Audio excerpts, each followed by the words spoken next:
Welcome back. This is the Dawning Podcast's Alt History series, part 3 of 5. If you haven't already, please check out parts 1 and 2. Today's episode is called Fake News, Fake Facts, Fake History.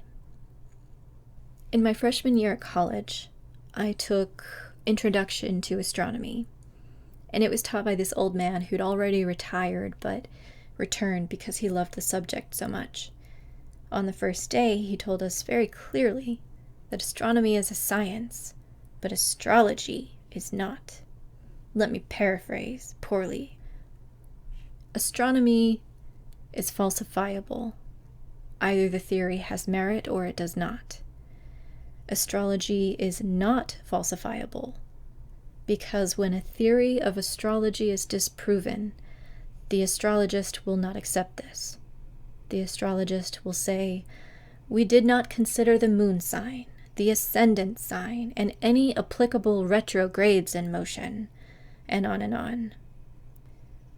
Falsifiability is a great test for what's been scientifically researched versus what hasn't. As for astrology, you can't actually use it. Its predictions are not testable by scientific research because it doesn't want to be testable. It wants to be right. And that isn't science. You can also apply this to alt history. I warned you in part 2 that we would be diving into an article by Richard K. Popp from 2006 called History and Discursive Limbo, Ritual and Conspiracy Narratives on the History Channel. So Richard Popp analyzed the programs on the History Channel in 2004, and that does sound like a long time ago, but I, after reading this paper, found that his findings still hold true to a lot of what's being pumped out of the History Channel even today in 2022. So that's why I'm including it, and I hope that you'll be able to see the parallels that I found as well. Recall from our previous episodes, quote, "Television has become the principal means by which most people learn about history today." So what Richard Popp says about the format and aesthetic and the undue reverence, programs showcased a number of explanations without advancing any one as historically real. They loosely followed a common format in which the groundwork for controversy was established while the topic was introduced, conspiracy theories were alleged, those theories were rebutted, and the program closed by expressing a persistent aura of mystery.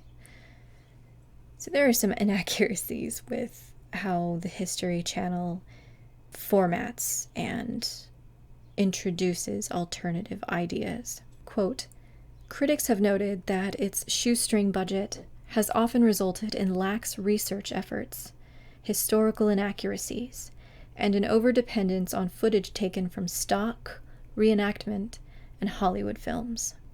Quote, "History Channel produced programs in particular can be extremely inaccurate as a result of low production budgets, use of out-of-context images and video, little or no historical oversight, and a desire to appeal to middle-aged male audiences by emphasizing warfare and patriotism."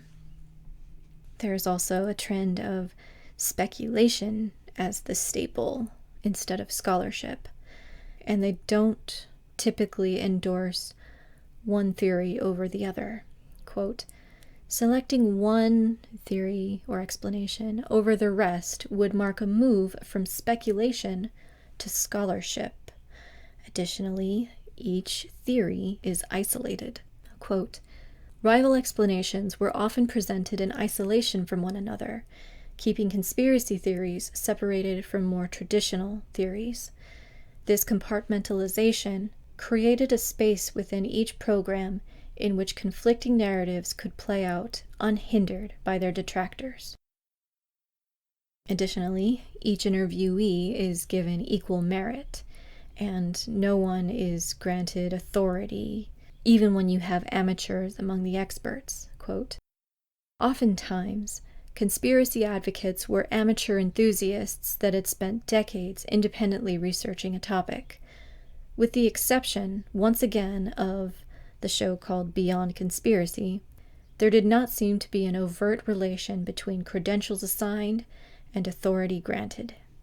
Quote, "The program's ambiguity and multiple historical realities presented an atmosphere in which accounts and explanations provided by direct participants, professors, and amateur enthusiasts were all given equal merit." By not endorsing one theory over another, the History Channel encourages audience participation in deciding historical truth, as if it's up for a vote. Quote, "Each theory, conspiratorial or official, was treated as equally plausible." End quote. Here's another. In promoting ambiguity and multiple historical realities, most programs encouraged a kind of audience participation in deciding historical truth. Within this framework, it was up to the viewer to decide which interpretation was the most plausible. What they're encouraging here is a sort of egalitarian history, and coming to conclusions on these kinds of things requires a knowledge that's really impossible for the non-specialist. To bounce off of that audience participation point, quote, "Conspiracy theories tend to crop up around events that lack a sense of closure." To now quote a piece by Lippmann, for instance, viewers of an episode on FDR could go online to read official reports on Pearl Harbor. This egalitarian treatment of history points to Enlightenment notions that if given access to information, individuals will form an accurate picture of reality.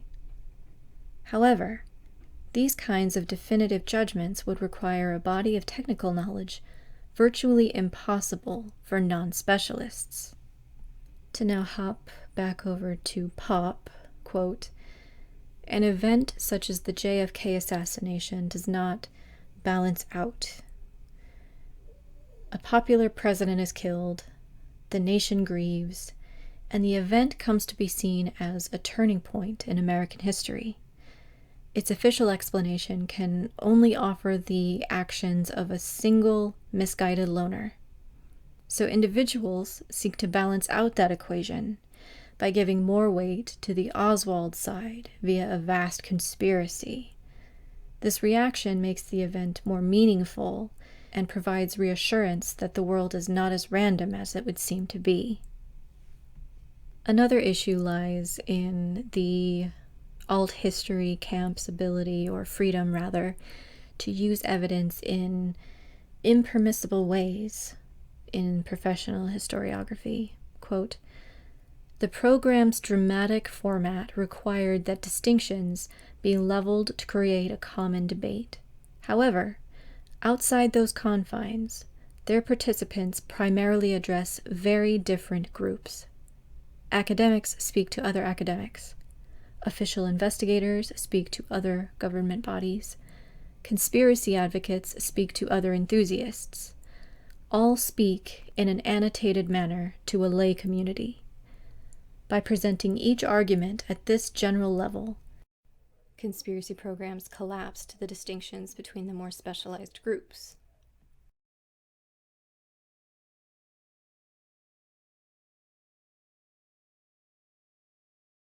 The academics brought attention to the amateur's freedom to use evidence in a way that would be impermissible within the bounds of professional historiography. It seems clear that when we speculate about what might have happened if certain events had or had not occurred in our past, we are really expressing our feelings about the present. We are either expressing gratitude that things turned out as they did, or regret that they did not occur differently. Another point by Granieri is, in short, by imagining history turning out differently, alternate histories can help us cope with the unpredictability of our contemporary world. By familiarizing ourselves with them, and with the mode of counterfactual thinking underlying them, we may be better equipped to fashion the world as we would like it to be.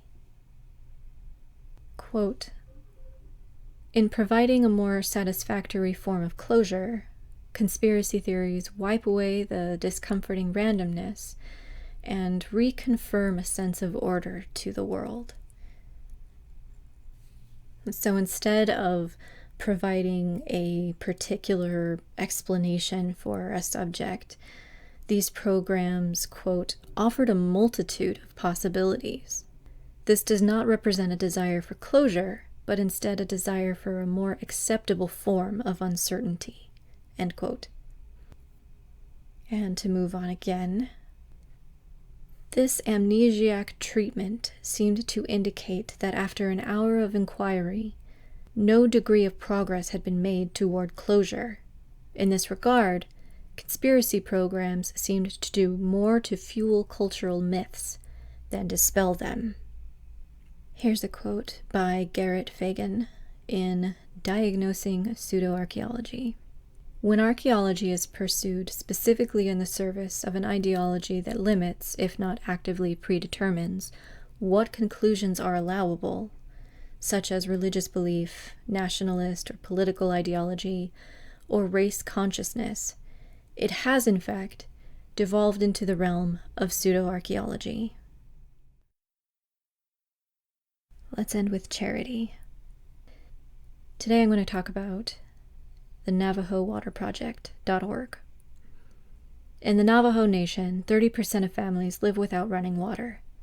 They drive for miles to haul barrels of water to meet their basic needs. They carefully ration water for drinking, cooking, cleaning, and bathing. But despite their struggle for water, these families still go to work, take their children to school, and lead their communities.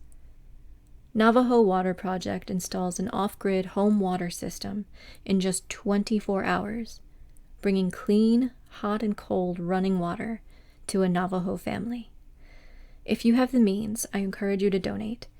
Even $1 is more than nothing, and if you cannot afford that, sharing a link is a great help. Please see the top link in the description. Next time, Part 4 is called Putting It Into Practice, I Am Petty, where in the vile depths of YouTube video comments, we examine a sample argument between an alt history representative and someone who has the audacity to ask for evidence. Thanks so much for listening to the Dawning Podcast. I'll see you next Friday.